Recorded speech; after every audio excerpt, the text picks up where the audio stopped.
Ohio, think of this. Ohio, a tremendous state, a big state. I love Ohio. We won by 8.1%, 461. Think of it. Almost 500,000 votes. North Carolina, big victory with North Carolina. And so we won there. We lead by 76,000 votes with almost nothing left. And all of a sudden, everything just stopped. This is a fraud on the American public. This is an embarrassment to our country. We were getting ready to win this election. Frankly, we did win this election. We did win this election.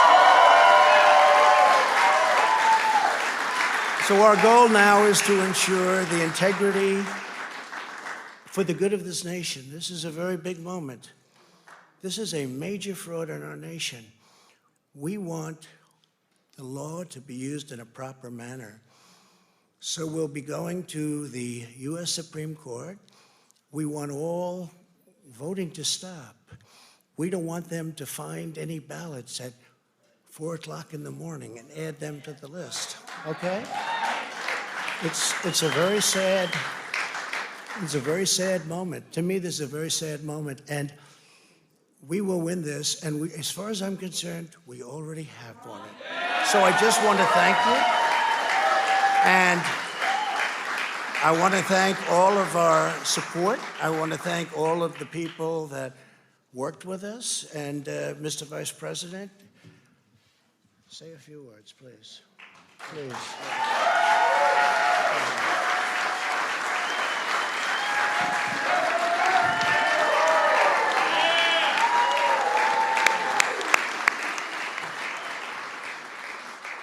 Thank you, Mr. President. I want to join you in thanking more than 60 million Americans who have already cast their vote for 4 more years for President Donald Trump in the White House. And while the votes continue to be counted, we're going to remain vigilant, as the President said. The right to vote has been at the center of our democracy since the founding of this nation, and we're going to protect the integrity of the vote.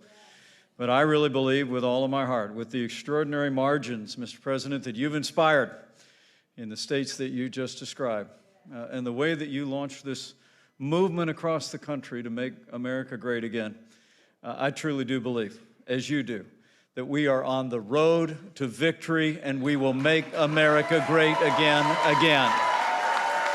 Thank you, Mr. President.